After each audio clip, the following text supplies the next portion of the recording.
এখন আমরা পরের পয়েন্টে আসি। এই সূরা থেকে আমরা জানতে পারছি যে সব মানুষেরই বেঁচে থাকার প্রচণ্ড আকাঙ্ক্ষা রয়েছে। ওয়াল আসর ইন্নাল ইনসানা লাফি খুসর, নিশ্চয়ই মানবজাতি ক্ষতির মধ্যে ডুবে আছে, নিশ্চয়ই মানুষ ক্ষতিগ্রস্ত, ক্ষতির মধ্যে নিমজ্জিত হয়ে আছে। আমরা এই থেকে কি বুঝলাম? আমরা এই থেকে বুঝলাম এখানে কোনো ব্যতিক্রম নেই, আপনি আলাদা কিছু নন। আল্লাহ এখানে বলেননি ইন্নাল কাফির লাফি খুসর। কিছু কিছু মুফাসসির মন্তব্য করেছেন আল ইনসান বলতে এখানে কাফের বোঝানো হয়েছে, এখানে ক্ষতিগ্রস্ত হিসাবে কাফেরদেরও বোঝাতে পারে। কিন্তু আমরা সাহাবাদের বিভিন্ন বর্ণনায় পেয়েছি যে তারা সূরা আসরের প্রথমাংশ নিয়ে চিন্তিত ছিলেন। সূরা আসর প্রথমে নাজিল হয়েছিল ওয়াল আসর ইন্নাল ইনসানা লাফি খুসর, শুধু এইটুকু তারা শুনেছিলেন। তাদের কি হবে যতক্ষণ না শেষ অংশ নাজিল হয় এবং তারা আশ্বস্ত হন ইল্লাল্লাযীনা আমানু ওয়া আমিলুস সলিহাতি ওয়া তাওয়াসাউ বিল হাক্কি ওয়া তাওয়াসাউ বিস সবর। সুতরাং এখানে ব্যতিক্রমটা তাৎপর্যপূর্ণ হয়ে ওঠে, কারণ এটা এখন আমাদের বেঁচে যাওয়ার জন্য খুবই গুরুত্বপূর্ণ, আমাদের বাঁচার জন্য এটাই উপায়। আমরা যদি এটা না বুঝতে পারি তাহলে সফলতা নিয়ে আলোচনা পুরোপুরি অর্থহীন, তাহলে সফল হওয়া সম্ভব নয়। এই সূরায় যে শর্তগুলো দেয়া হয়েছে তার আলোকে আমাদের চিন্তাগুলোকে পুনরায় শানিত করতে হবে। আজকের সেশনে সবশেষে আমি আপনাদের যে বিষয়টি বলতে চাই ইনশাআল্লাহ তা হলো একটা ছবি। সামনের সেশনে আমরা এই ছবিটি আমাদের মধ্যে তৈরি করব এবং প্রতিটি শব্দের শিক্ষা ও সূক্ষ্ম বিশ্লেষণ শেষ করব ইনশাআল্লাহ। আর এই ছবিটি আমি আপনাদের সাথে শেয়ার করব যাতে আপনারা এই সূরাটিকে আরও বৃহৎ পরিসরে ভাবতে পারেন। মনে করুন আপনি ডুবে যাচ্ছেন, আপনি অজ্ঞান। এখানে দুইটি বিষয়, আপনি ডুবে যাচ্ছেন কিন্তু আপনি অজ্ঞান। আপনার কি অনেক সময় আছে? না, আপনার বেশি সময় নেই, মানে হলো আপনার সময় ফুরিয়ে যাচ্ছে। আর এখানে আরবিতে সময় ফুরিয়ে যাচ্ছে বোঝাতে কোন শব্দটি ব্যবহৃত হয়েছে জানেন? সেই শব্দটি হলো আল আসর। শব্দগতভাবে আসর মানে হচ্ছে এমন সময় যা ফুরিয়ে যাচ্ছে, দিনের শেষাংশে। যখন দিন ফুরিয়ে যায় তখন আমরা আসর নামাজ পড়ি। আসর শব্দটি এসেছে আসির থেকে, এর মানে হলো জুস। যেভাবে এটা নিঃশেষ হয়ে যায় সেভাবে সময়ও আপনার হাত থেকে নিঃশেষ হয়ে যাচ্ছে। এমনভাবে বলা হচ্ছে যেন আপনি কোনো কাপড় পানিতে ডুবিয়ে রেখেছেন, সেখান থেকে তুলে আপনি যেভাবে এটাকে নিংড়ে নেন যাতে সব পানি বের হয়ে যায়, আসর শব্দটি দিয়ে ঠিক এমন বোঝায়, নিংড়ে নেয়া। তাহলে আল্লাহ এখানে বলছেন আপনি ডুবছেন, আপনি অজ্ঞান, একই সাথে আপনার সময় নিঃশেষ হয়ে যাচ্ছে। আপনি যদি এমন একটি অবস্থায় থাকেন তাহলে বাঁচার জন্য আপনাকে সর্বপ্রথম কি করতে হবে? জেগে উঠুন, এটাই আপনাকে প্রথম করতে হবে। আপনার যদি চেতনা না থাকে তাহলে আপনি শেষ। বাঁচার জন্য প্রথম শর্ত হলো আপনাকে জেগে উঠতে হবে। এমনকি যদি আপনি সবচেয়ে সুন্দরতম স্বপ্নের মধ্যেও থাকেন, সেই স্বপ্নে আপনি হয়তো বিশেষ কোনো সাফল্য উপভোগে ব্যস্ত, আপনি হয়তো ফেরারি গাড়ি চালাচ্ছেন, সেখানে রাস্তার এক পাশে পাহাড়, অন্য পাশে স্বচ্ছ পানি, এরকম একটা গাড়িতে আপনি হয়তো প্রচণ্ড স্পিডে গাড়ি ছুটিয়ে নিয়ে যাচ্ছেন, এভাবেই জীবনটা উপভোগ করছেন। এই সবই আপনার স্বপ্ন। কিন্তু যখন আপনি জেগে উঠবেন আপনি কি অনুভব করবেন? আপনি ডুবে যাচ্ছেন, আপনি পানির নিচে। এটা হলো প্রথম শর্ত, আপনাকে জেগে উঠতে হবে। আপনি যখন জেগে উঠবেন আপনি হয়তো বলবেন, ভাই এ কি জঘন্য বাস্তবতা, আমি তো খুব সুন্দর স্বপ্নের মধ্যে ছিলাম, আমার আবারও ঘুমানো উচিত। আপনি যদি এটা করেন আপনি তো পাগল, অথবা এমন কেউ যার বাস্তবতা মেনে নেওয়ার সৎ সাহস নেই। কারণ আপনি দেখছেন বাস্তবতা হলো খুবই কঠিন, আপনি জেগে ওঠার পরও সিদ্ধান্ত নিয়েছেন পুনরায় ঘুমাতে যাওয়ার। এরকম একজন মানুষ যদি ডুবে যায় সে কি কাউকে দোষারোপ করতে পারবে যে ঘুম থেকে উঠে আবার ঘুমাতে যায়? কি মনে হয়? কেউ হয়তো কখনোই ঘুম থেকে উঠলো না, কিন্তু যে একবার জেগে উঠে বলল না এটা ভালো লাগছে না, তারপর আবার ঘুমাতে গেল, তারা নিজেদেরকে ছাড়া আর কাউকে দোষ দিতে পারবে না। তাহলে ধরুন তারা জেগে উঠল, এখন কি করতে হবে? আপনি যদি সাঁতার কাটতে নাও জানেন, আপনি কি আপনার শরীরের সর্বশক্তি দিয়ে তীরে ওঠার চেষ্টা করবেন না? আপনি কি সেটা করবেন না? আপনি পানির নিচে একভাবে হাত রেখে কিছুটা নিচে নামবেন, আবার অন্যভাবে হাত রেখে কিছুটা উপরে উঠবেন। আপনি যখন বুঝবেন এভাবে হাত রেখে আপনি পানির উপরে উঠতে পারছেন, আপনি শুধু সেভাবে চেষ্টা করবেন, তাই না? তাহলে প্রথমে আপনাকে জেগে উঠতে হবে, দ্বিতীয়ত আপনাকে সাঁতার কাটতে হবে। আপনাকে তীরে উঠতে হলে কিছু না কিছু করতেই হবে। আপনি হয়তো তীরে উঠলেন, এরপর বড় একটা দম নিলেন, হঠাৎ দেখলেন আপনাকে কেউ ধরে আবার পানির নিচে টানছে, পা ধরে টানছে। কে পা ধরে টানছে? আপনি না দেখলে বিশ্বাস করতেন না। আপনার এক আত্মীয়ের সাথে আপনার পায়ে একটা শিকল লাগানো আছে, আপনার এক কাজিন, সেও ঘুমাচ্ছে এবং আপনাকে টানছে। এখন আপনি আপনার ঘুমন্ত কাজিনের কারণে ডুবে যাচ্ছেন। এখন আপনি কি করবেন? আপনি নিশ্চয়ই তাকে জাগাবেন। আপনি কিন্তু তাকে বাঁচানোর জন্য ডাকছেন না। আপনি কাকে বাঁচানোর জন্য ডাকছেন? হতে পারে আপনি আসলে তাকে বাঁচাতে চান, আবার এও হতে পারে আপনি তাকে পছন্দ করেন না, আমি এটা জানি না। কিন্তু এখন আসল ব্যাপারটা কি? আসল ব্যাপারটা হলো আপনি তাকে জাগাতে চান। কারণ আপনি যদি তাকে জাগাতে না চান তাহলে তার সাথে আপনিও ডুবে যাবেন। এই জন্য আপনি তাকে জাগালেন। সে উঠে বলল, ভাই তুমি আমাকে জাগালে কেন? আমি তো স্বপ্নে ফেরারি চালাচ্ছিলাম, তুমি আমাকে কোনো কারণ ছাড়াই জাগালে কেন? আমি আবার ঘুমাতে যাচ্ছি, তুমি যাও। আপনি কি তাকে বলবেন, আরে আমি তোমাকে এমনিতেই পছন্দ করি না, তোমার যা ইচ্ছা করো? না, সেটা আপনি করবেন না। সে যদি আবার ঘুমাতে যায়, আপনি কি করবেন? না ভাই, ওঠো ওঠো, আমাদের যেতে হবে। আপনি হাল ছাড়বেন না। আপনি এটা মানতে পারবেন না যতক্ষণ না সে পুরোপুরি উঠে, ততক্ষণ আপনি তাকে উঠানোর জন্য চেষ্টা চালিয়ে যাবেন। সে উঠে বলল, আচ্ছা এখন কি করতে হবে? আপনি তাকে বললেন, চলো একসাথে সাঁতার কাটি। আপনারা একসাথে সাঁতার কাটছেন। এরপর দেখলেন এবার আপনাদের দাদি আপনাদের দুজনের পা টানছে। এরপর আপনার আন্টি, আপনার প্রতিবেশী, আপনার মেয়ে, আপনার ছেলে, এটা চলতেই থাকবে। এদেরকে বাঁচানোর জন্য 4টি ধাপ আছে। প্রথম হলো তাদের ঘুম ভাঙাতে হবে, তারপর তারা সাঁতার কাটবে, তারপর তারা অন্যদের বলবে তারাও শিকলে বাঁধা। আর এটাই সত্যি, ঘুম থেকে ওঠো। এমনকি তারা যদি ক্লান্ত হয়ে পড়ে, কেউ হয়তো বলবে, ভাই আমি আর এসব করতে পারছি না, আমরা এগুলো বারংবার করছি, আমি মনে হয় আর পারছি না। অন্যজন বলবে, না আমরা সবাই একসাথে বাঁচবো, আমাদের এটা করতেই হবে, ওঠো, চলো চলো চলো, সাঁতরাতে থাকো, চলো। আপনারা এমন মুভি দেখেছেন না, যেখানে তারা কোনো আর্মি থেকে পালায়, তাদের মধ্যে একজন ক্লান্ত হয়ে বলে, আমি আর দৌড়াতে পারছি না। তখন অন্যরা কি বলে, ওঠো ওঠো, আমরা এটা পারবো, চলো। তারা কোনো না কোনোভাবে তাকে মানিয়ে নেয়।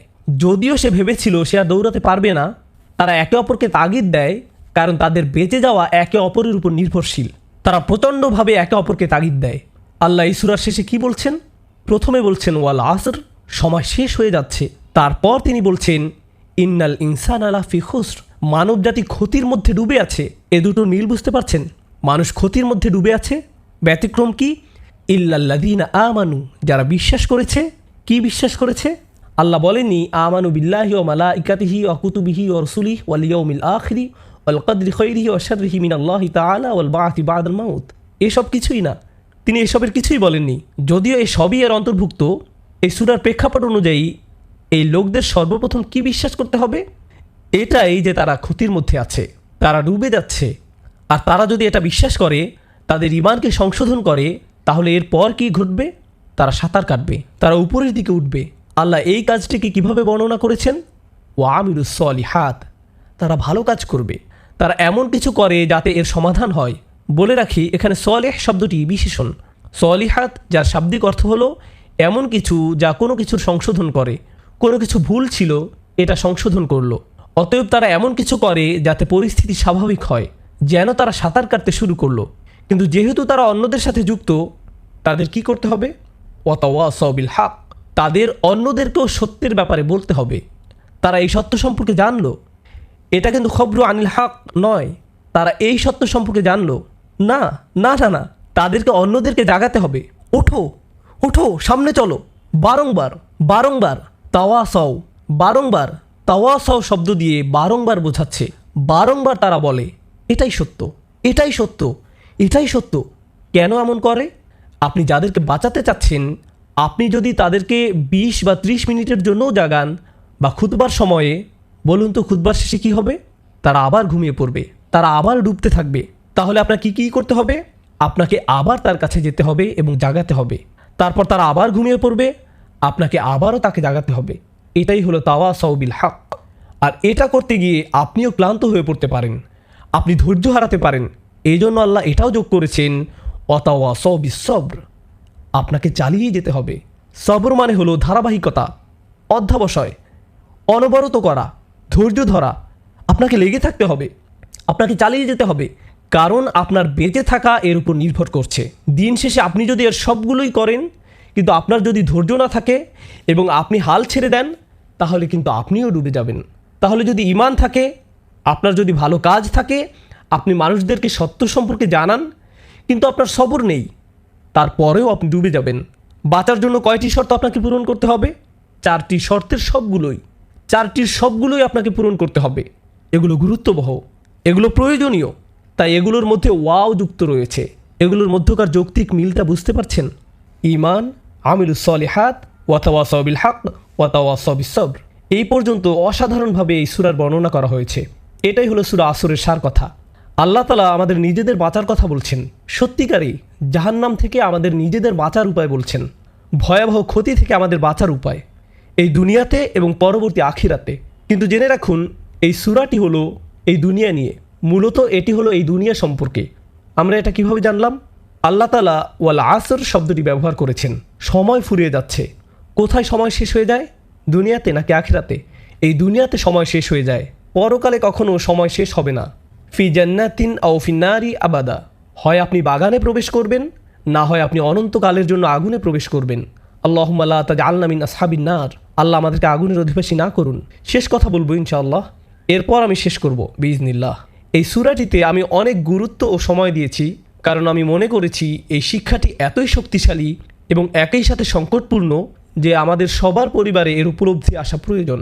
আল্লাহি, এটা খুবই দুঃখজনক ঘটনা যে আমরা সবাই এই সূরাটি জানি, আবার উল্টো দিকে দেখুন, আপনার হয়তো মুভি দেখতে দেরি হয়ে যাচ্ছে, আর যদি তখন নামাজের সময় হয় বা আপনি হয়তো বাস্কেটবল খেলতে যাবেন, আপনি তাড়াতাড়ি নামাজটা শেষ করতে চান, আপনি তখন কি করেন? আপনি পড়েন ওয়াল আসর ইন্নাল ইনসানা লাফি খুসর, পুরোপুরি মুদ্রার উল্টো পিঠ, তাই না? ওয়াল আসর ইন্নাল ইনসানা, এটা পড়েন কারণ এটা খুব ছোট একটা সূরা, তাড়াতাড়ি পড়ে আপনি উঠে চলে যান, তাই না? আমাদের অনেকের বাসায় অনেক বড় করে বাধাই করা আছে, ওয়াল আসর ইন্নাল ইনসানা লাফি খুসর, বড় টিভি স্ক্রিন বা ভিডিও গেম কনসোলের পাশেই টানানো। আমরা ঘন্টার পর ঘন্টা খেলি, আর পাশেই আমাদের মুখের সামনে লেখা নিশ্চয়ই মানুষ ক্ষতির মধ্যে আছে। আর সবচেয়ে বড় ক্ষতি কি? সময়। আর আমাদের সব সময়গুলো এসবে শেষ হয়ে যাচ্ছে। আমাদেরকে এই সূরাটি ভালোভাবে বুঝতে হবে, কারণ এটি সমগ্র কোরআনের সার কথা। আমি এখন এর সারাংশ আলোচনা করে আমার কথা শেষ করব। পুরো কোরআনের সার কথা হিসেবে এই সূরাটি যেভাবে এসেছে সেটা অনন্য। প্রথমত আল্লাহ শপথ করছেন, দ্বিতীয়ত এই সূরায় আল্লাহ বলছেন ইন্নাল ইনসানা লাফি খুসর, তিনি মানবজাতির ক্ষতি নিয়ে বলছেন। মানুষ ভয়াবহ সমস্যায় আছে। মানুষ যে ক্ষতির মধ্যে আছে, এটাকে আমাদের নবীজি সাল্লাল্লাহু আলাইহি সাল্লামের মূল শিক্ষার একটি নয়? তিনি যখন পাহাড় থেকে নেমে আসলেন, এসে মানুষদের এটিই বললেন। তিনি কি মানুষদের বিচারের দিন সম্পর্কে সতর্ক করেননি? তিনি কি মানুষদেরকে আসন্ন ভয়াবহ ক্ষতি সম্পর্কে অবগত করেননি? বলেননি যে তারা ক্ষতির মধ্যে আছে, তারা সমস্যায় আছে? এটা এই কিতাবের মূল কথার অন্যতম, ইসলামেরও মূল কথাগুলোর অন্যতম। এরপর এসেছে 4টি ব্যতিক্রম। সেগুলো কি? প্রথমত ঈমান। কোরআনে বেশিরভাগ জায়গায় কিসের কথা বলা হয়েছে? ঈমান। তারপর এটা বলেছে ভালো কাজ। প্রথমে ঈমান, তারপর কি? ভালো কাজ। তারপর নবী সাল্লাল্লাহু আলাইহি সাল্লামের জীবন ও সংগ্রাম, যা হলো ওয়াতাওয়াসাউ বিল হক ওয়াতাওয়াসাউ বিস সবর। সুতরাং রাসূলুল্লাহ সাল্লাল্লাহু আলাইহি সাল্লামের পুরো কার্যক্রম এই 4টি শব্দের মধ্যে দিয়ে উঠে এসেছে। কোরআনের যে কোনো জায়গায়, সিরাতের যে কোনো জায়গায়, সুন্নাতের যে কোনো জায়গায় আপনি এই 4টির কোনো না কোনোটি পাবেন। হয়তো আপনি ঈমান পাবেন, নয়তো আমলে সলেহ পাবেন, অথবা আপনি পাবেন তাওয়াসাউ বিল হক, নয়তো তাওয়াসাউ বিস সবর। আপনি কোরআনের বা সুন্নাতের সব জায়গায় এগুলোর কোনো না কোনোটি পাবেন। এগুলো হলো পুরো দ্বীনের সার কথা, যা খুবই অল্প কিছু শব্দের মধ্যে অলৌকিকভাবে উঠে এসেছে। আল্লাহ আমাদের সবাইকে পরিপূর্ণভাবে সূরা আসর এবং পুরো কোরআন বোঝার ও আত্মস্থ করার তৌফিক দিন। আল্লাহ তাআলা এর শক্তিশালী শিক্ষাগুলো আমাদের অন্তরে দৃঢ়ভাবে গেঁথে দিন এবং তা যেন আমরা অন্যদের মাঝে ছড়িয়ে দিতে পারি, বিশেষ করে পরিবার ও বন্ধুদের মাঝে, যাতে এটা তাদের অন্তরে ঢুকে যায়।